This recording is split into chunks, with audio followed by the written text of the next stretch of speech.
تیل ہے ہمارے پاس، نمک کے ذخائر ہیں، بے شمار چیزوں کے اللہ تعالیٰ نے، لیکن جو ہمیں اللہ تعالیٰ نے پیٹرول اگر ہے تو اس کا ملنا مشکل ہے، یعنی اس کا بدل ملنا مشکل ہے۔ جدید دنیا میں اصل میں مشین کی دنیا ہے، ٹھیک ہے، ساری پوری کائنات اگر ہم دیکھیں، پوری دنیا کو ہم دیکھیں تو پوری دنیا میں جتنے بھی کام ہو رہے ہیں وہ مشینوں کی مدد سے ہو رہے ہیں، اور مشین کے لیے اس وقت 3 اہم چیزوں کا ہونا ضروری ہے۔ اگر آپ کو مشینیں چلانی ہے تو اس کے لیے سب سے 3 چیزوں کا ہونا ضروری ہے، جس میں بجلی، کوئلہ اور پیٹرول ہے۔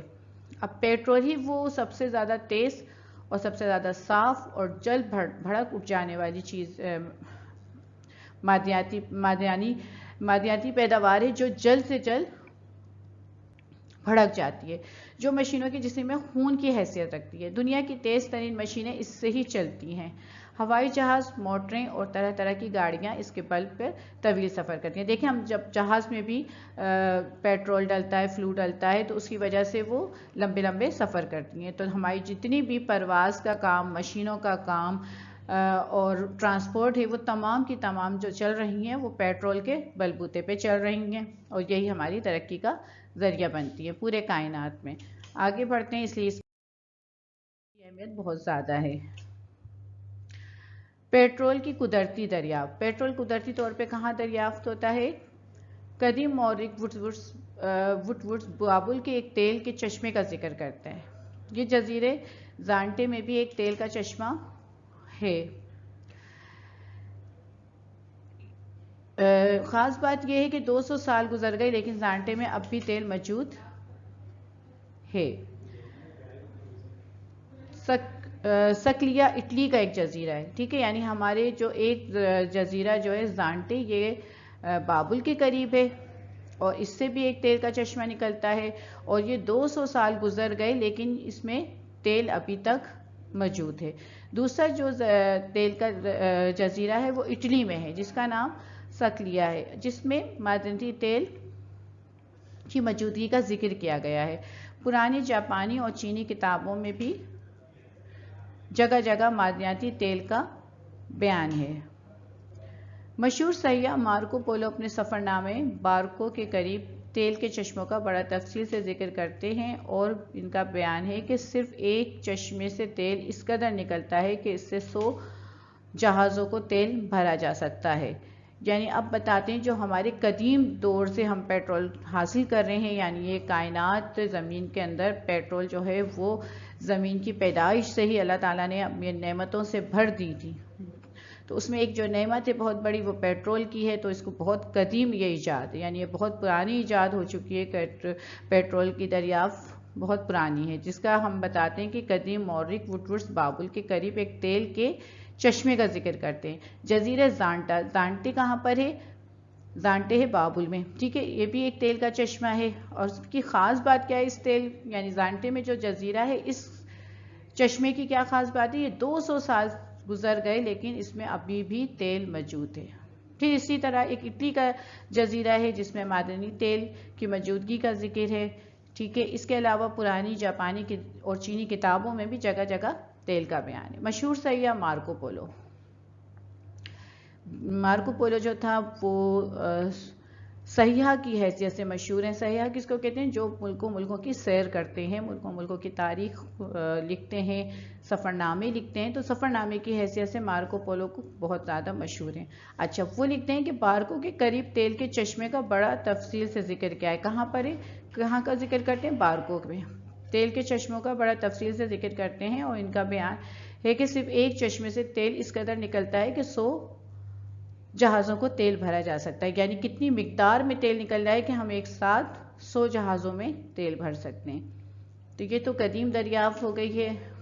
یہاں دیکھیں اس طرح کے کنویں ہوتے ہیں تیل کے، اور سمندر کے اندر سے بھی تیل نکالا جاتا ہے۔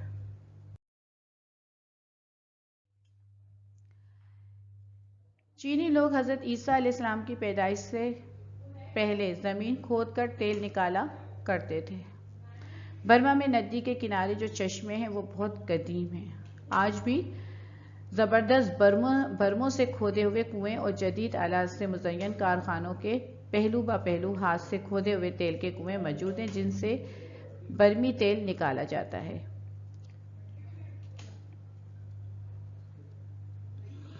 اچھا، چینی لوگ یعنی حضرت عیسیٰ علیہ السلام کی پیدائش سے بھی پہلے سے زمینوں کو کھود کے تیل نکالنے کا سلسلہ قائم تھا، یعنی تیل اتنی اہم چیز تھی جو قبل مسیح سے ہم تیل نکال رہے ہیں۔ برما کے ندی کے کنارے چشمے ہیں، کس چیز کے؟ تیل کے، وہ بہت قدیم ہے، اور آج جو ہے وہ ان کو برموں کی مدد سے، دیکھیں برما ایسا ہوتا ہے نا جو پانی نکالنے کے بھی برمے ہوتے ہیں، تو اسی طرح سے تیل نکالنے کے برمے بھی لگائے گئے تھے، ندی کے کنارے کھودے گئے اور کنویں اور جدید آلات سے مزین کارخانوں کے پہلو و پہلو ہاتھ سے کھودے ہوئے تیل کے کنویں موجود ہیں، یعنی انہوں نے کارخانوں کے قریب ان کنووں کو کھودا اور وہ تیل کے بڑے بڑے کنویں موجود ہیں جن سے برمی تیل نکالا جاتا ہے، یعنی اس طرح کے کنویں ہوتے ہیں اور ان سے زمینوں سے برمے کی صورت میں، یعنی جیسے برمے سے ہم پانی نکالتے ہیں اس طرح سے تیل زمین سے نکالا جاتا ہے۔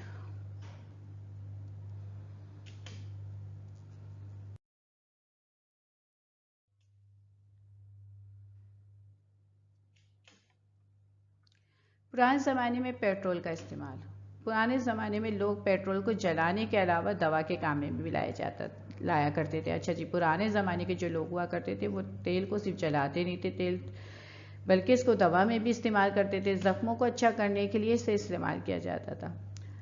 پیٹرولیم سے جب تمام آسانی سے بخارات میں تبدیل ہو جانے والے اجزاء نکل جاتے، یعنی پیٹرولیم سے جب تمام بخارات نکل جاتے تو اس میں ایک گاڑی سی شے پیدا ہو جاتی، اس کو کیر یعنی پچ کہتے ہیں۔ اس کو قدیم زمانے میں کشتیوں کو پانی کے اثر سے محفوظ رکھنے کے لیے استعمال کیا جاتا تھا، یعنی پرانے زمانے کے لوگ کیا کرتے تھے، تیل کو صرف جلاتے نہیں تھے، آگ جلانے کے لیے یا اس سے ایندھن تیار کر کے مشینیں چلانے کے کام کے علاوہ بھی وہ زخموں کے لیے بھی استعمال کرتے تھے۔ پیٹرول کے جب تمام بخارات اڑ جاتے یا تبدیل ہو جاتے وہ ایک گاڑی سی شے بن جاتا ہے، اس کو پیچ کہتے ہیں۔ تو اس سے کیا کرتے تھے، اس پیچ سے اس کو کشتی کے نیچے سروں پہ لگا دیا جاتا تھا، اور جب کشتی پانی کے اندر جاتی تھی تو وہ پانی کے برے اثرات کھارے پن سے محفوظ رہتی تھی۔ یہ بڑے بڑے کنویں اس طرح کے بنے ہوئے ہوتے ہیں۔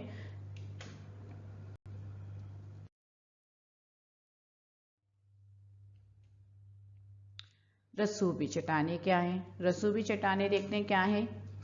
سنگ مرمر، یہ ایک پتھر ہے خوبصورت تھا، ریت پتھر، چونا، شیل یہ بھی ایک پتھر ہوتا ہے، اور دوسرے قسم کے تہ باتیں جمے ہوئے پتھر ہمیں زمین کے اندر نظر آتے ہیں، ان کو رسوبی چٹانیں کہتے ہیں۔ یعنی ایک چٹان کے اندر ہمیں اگر اس طرح کی سنگ مرمر کی ریت پتھر اور چونا دکھتا ہے تو ان کو ہم کون سی چٹانیں کہتے ہیں؟ ان کو ہم رسوبی چٹانیں کہتے ہیں۔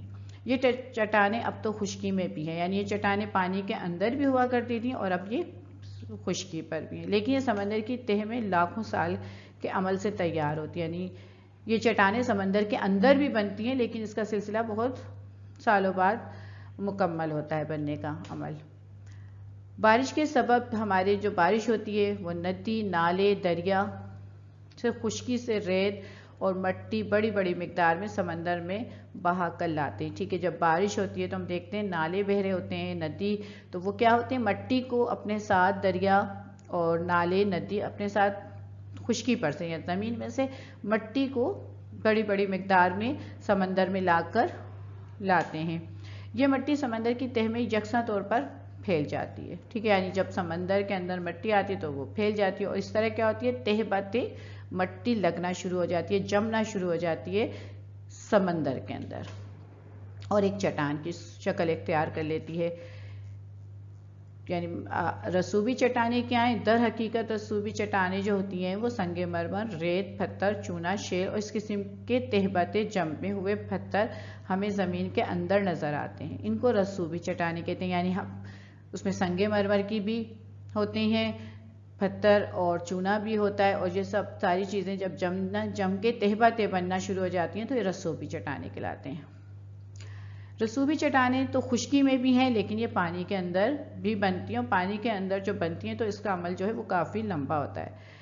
جب بارشیں ہوتی ہیں تو بارش کے سبب کیا ہوتا ہے، خشکی پر بارش ہوتی ہے تو وہ بارش کے پانی کے بہاؤ کے ذریعے مٹی اور ریت جو ہے وہ بڑی مقدار میں سمندر میں چلی جاتی ہے، اور مٹی جو ہے وہ سمندر کے اندر یکساں طور پہ جب پھیل جاتی ہے تو موٹی موٹی تہ کی صورت بن جاتی ہیں اور وہ چٹانوں کی شکل اختیار کر لیتی ہیں، تو انہیں کہتے ہیں ہم رسوبی چٹانیں۔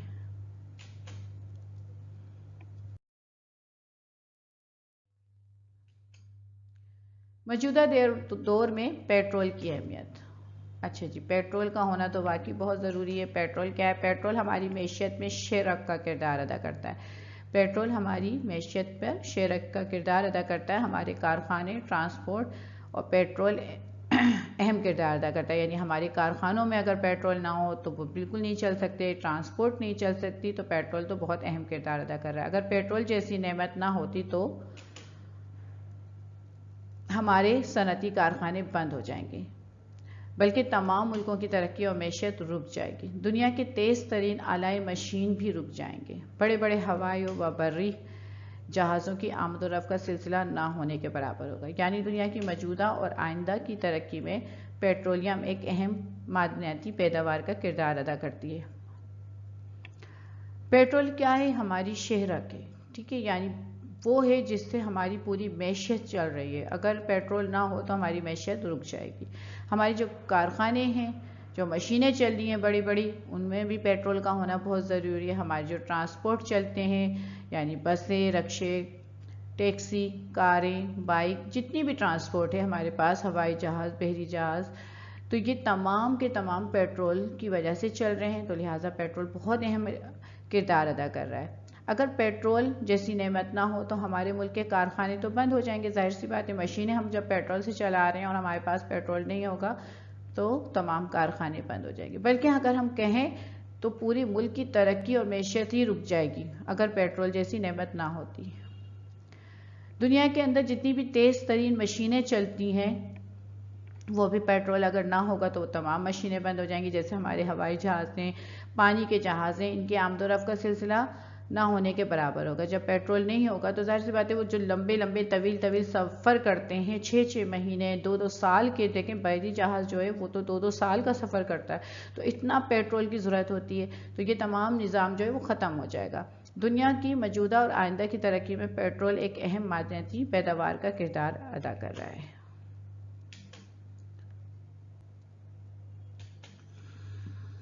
ہمارے کارخانے بھی بند ہو جائیں گے اور ہماری ٹرانسپورٹ بھی بند ہو جائے گی اگر پیٹرول نہ ہوا۔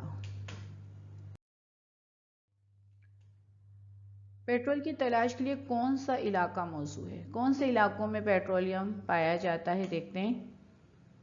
مصنف بتاتے ہیں کہ پیٹرول کی تلاش کے لیے ضروری ہے کہ اس کے لیے ایسا علاقہ تلاش کیا جائے جہاں مسامدار چٹانیں موجود ہوں جن میں تیل جمع رہے، اور دوسری ضروری چیز ایک غیر مسامدار چٹانیں جو مسامدار تہ سے اوپر ہو اور تیل کو محفوظ کر سکے۔ تیسری چیز یہ ہے کہ زمین کے اندرونی بناوٹ ایسی ہونی چاہیے کہ تیل دور دور سے لے کر ایک جگہ ہو جائے، یعنی تمام جگہ سے ایک جگہ آ جائے تیل، اور چوتھی اور سب سے ضروری چیز یہ ہے کہ ماخذ ہونا ضروری ہے جس سے نکل سکے تیل۔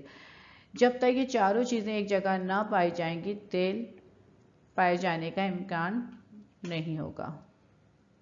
اب یہاں پر ہمیں بتاتے ہیں مصنف کہ اگر ہمیں پیٹرول تلاش کرنا ہے تو سب سے پہلے ہمیں کون سی چٹانوں کی ضرورت ہوگی؟ مسامدار۔ مسامدار کس کو کہتے ہیں؟ جس کے اندر سوراخ ہو، پورس انگلش میں کہتے ہیں، مسام ہوں اور سوراخ ہوں، تو وہ اس طرح کی چٹانیں ہوں گی تو ان چٹانوں کے سوراخوں میں تیل جمع رہتا ہے، یعنی جب تیل بننے کا عمل شروع ہوتا ہے تو ان چٹانوں کے سوراخوں میں تیل جمع ہو جاتا ہے، اور ان کے ساتھ ایک غیر مسامدار بھی چٹانیں ہونا ضروری ہے، کیونکہ اگر جب چٹان پہ زیادہ دباؤ پڑتا ہے تو پھر نیچے سے پانی آنے لگتا ہے، اور اس کے اوپر اگر مسامدار چٹان ہوتی ہے تو پھر وہ پیٹرول کا سلسلے کو روک دیتی ہے اور پانی کے سلسلے کو باہر نکال دیتی ہے، تو اس طرح وہ تیل کو محفوظ کر سکتی ہے۔ تیسری چیز یہ ہے کہ زمین کی اندرونی بناوٹ بھی ایسی ہونی چاہیے کہ تیل دور دور سے ایک جگہ جمع ہو جائے، یعنی زمین بھی اس کے چٹان کے آس پاس کی ایسی ہونی چاہیے کہ جہاں سے سارا تیل جو ہے وہ چٹانوں سے نکل کر زمین کے قریب جمع ہو جائے۔ چوتھی چیز یہ ہے کہ تیل نکالنے کا سلسلہ بھی ہونا چاہیے باقاعدہ طور پہ۔ اگر یہ چاروں چیزیں نہیں ہوں گی تو پھر ہم تیل اس جگہ پر پایا نہیں جائے گا اور تیل نہیں نکالنا مشکل ہو جائے گا۔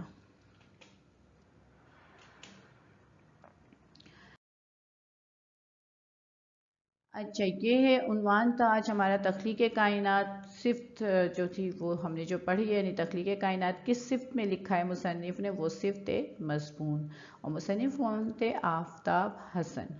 یہ ان کی تصویر ہے.